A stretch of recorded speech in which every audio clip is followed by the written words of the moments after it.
guys, Derek coming at you here with the third and final installment of the 415's blow-through for the Mazda. So where we left off in the last video, I had to put some brackets to bolt it to the bed, so I got put some rivet nuts for the bracket to bolt to the bed, and I got a lag wood screw going into the box, so just to keep it from moving, sliding. And as you can see, there's hardly no clearance, so that's why you want to measure twice and always cut once, like they say.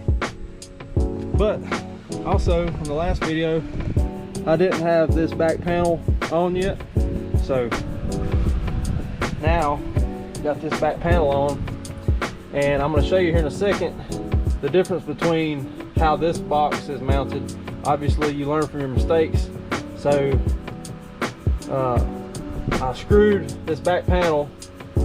This is screwed, remember we got a 2x10 port, so the back panel is screwed into the port, and it really, I had a lot of issues with this back wall flexing, but this like really stopped it completely. I was so surprised at how good just screwing that panel to the port did. So let me take you in here and show you how the previous box was set up. So here's the box that the ZV612 was in. So just imagine this is mounted in the bed of the truck, and here's that back window panel. And the way I had done it is I cut the opening for the port to actually slide through, so I had a gap all the way around, so the box would slide through, and I had a rubber gasket. It was hanging over about a halfway in between that gap all the way around, and so that's kind of what I did to try and keep the pressure from escaping. And to hold that in place, I had the roundovers, and these are actually made out of wood on these, and I just had the roundover is what was kind of sandwiching that gasket to that panel to help with the pressure and stuff inside of the cabin.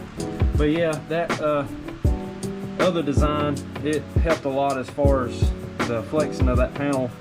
And also this back panel is only 3/4, and the other one that's in there now is 1.5 inches, so that probably has something to do with it as well. And just to recap real quick, just how many screws I ended up using in the box alone. Also, there's we used about 2/3 of the gallon of wood glue from laminating the pieces together. There's about that much PL left, and remember I just used that on just the seams, like the corners of the box that got screwed together. So I used the entire 3-pound 490 screws, and I had to get more, so these are 164 in here, and I just counted those out, so there's 74 left. So you do 164 minus 74, that means I used 90 out of here. So 490 for the 3-pound plus 90 that I used out of that. 580 screws is in that box. So yeah, I don't think I'm gonna have an issue with the strength of it, to say the least. Now, I was gonna use wood like I did on the previous box for the roundovers, but Lowe's didn't have the size dowel that I needed, so we went with PVC. I'll try and drop a picture of whenever I was mocking it up here, but I seen this guy on TikTok do this, so I figured, what the heck, I think I'm gonna do it as well. So he basically just foamed it, the whole valley of the PVC, and then once this cures, it's hardening up, but it's still got some. I'm gonna probably just let it cure overnight, come back tomorrow and trim it off flush on the top there and on the corners as well, and then wrap them in that full tape, the HVAC tape that I've already put on the port here. That way it'll give it a nice smooth transition, and maybe a little windier. I don't know, we'll see.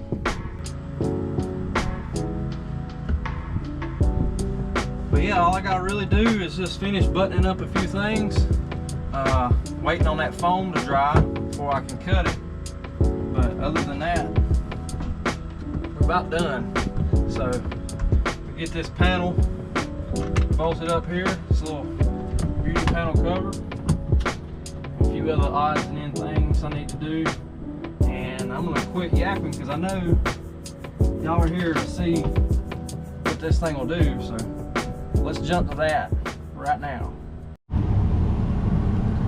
Alright guys, got the roundovers installed. Got everything hooked up. I was able to relocate my fan from over in here, and I actually just used a little L bracket and I put it right here on the back of this center console, so it blows right down on the amp there pretty good. So I actually like it in this location better. But yeah guys, so I got the mini SPL meter hooked up here. We're going to do some sweeps and see what she's peaking at. And real quick, just before we get started, I want you to go drop a comment and leave your guesses as to what this thing's going to do on only this cab 4500 at 1 ohm. So go leave your answers down below and we'll see who was the closest. So without further ado, let's get to some testing. So just going to run a little 20 to 80 hertz 0 dB test tone to see what the cabin is peaking at on the glass here.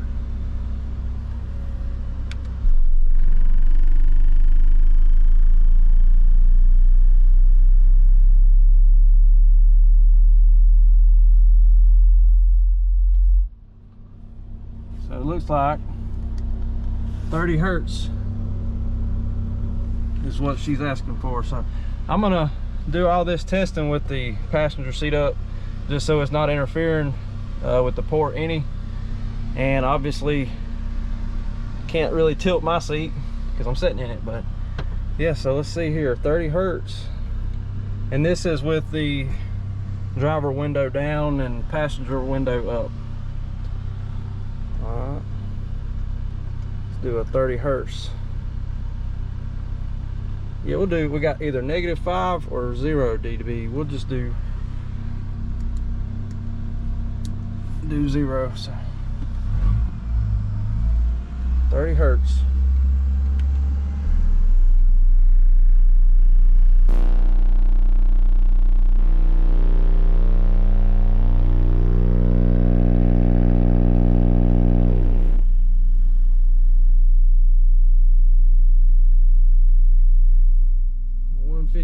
.4, finally in the 150s, baby. Oh yeah.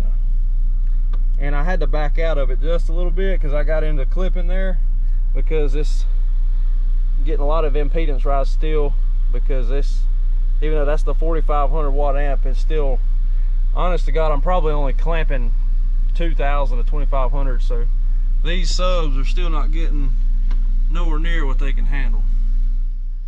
But 151.4, I'll take that all day. And just for the heck of it, I'm gonna do another sweep to see if the peak frequency is any different in the kick panel right there. So let's see if there's any difference in the kick.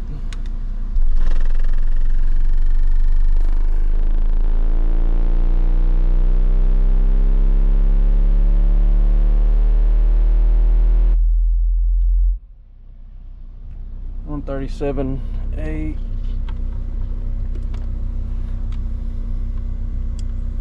.31 hertz. All right, we'll try 31. Reset that.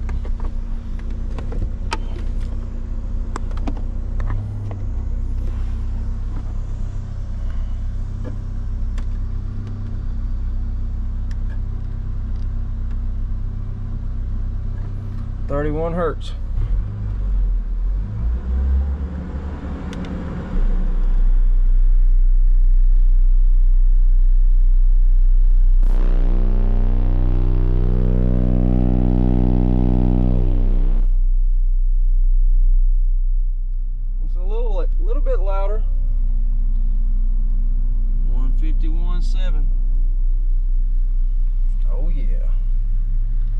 Still need a bigger amp though.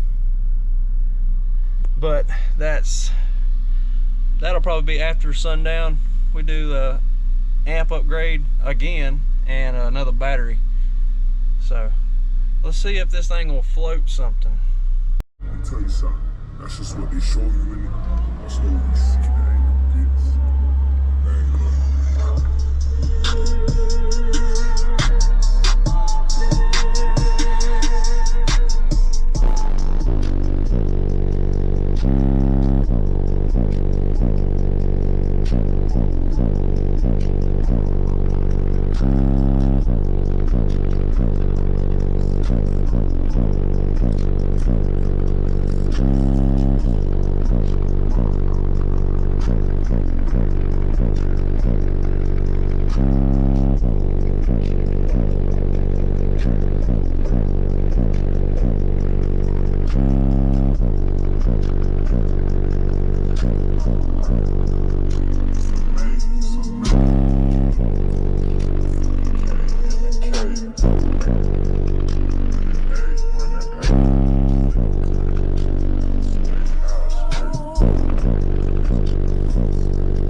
Now 4 to 6 days later. Alright guys, so there you have it. Finally in the 150s. Now, granted, I didn't build that box, or I didn't design it per se to mainly SPL focus. I really just like to have a good bandwidth, but also be as loud as possible. I guess that was kind of everybody's goal, unless you're strictly SPL. But I'm happy with it, honestly. Yeah, that amplifier, like I said, is wired at 1 ohm. We're probably rising to 2+ ohms. But I said I was going to wait till after sundown. I couldn't help myself. So I've never had tar amps before, but I know a lot of people talk crap on them, but we'll just have to see. I've seen a lot of good reviews out of this amp though, but we've got all the supplies here. We've got our 2-aught wire, crimps, hammer crimp. I already have a crimper, or a hydraulic crimp, but it doesn't go up to this size wire. Got some dual fuse holder for the dual power inputs. We've got the bass knob here.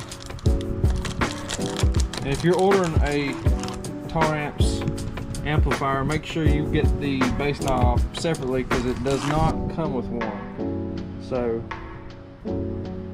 yeah guys, I'm not going to do a video on installing this because it's dark outside and the lighting would not be good at all. So I'm just going to kind of just hang out and get this thing installed. It will be installed by sundown. But yeah, so if you are coming to sundown, keep an eye out for that Mazda and come get you a demo. And as always, thank you guys for watching. I appreciate all the support. and I will see you in the next one.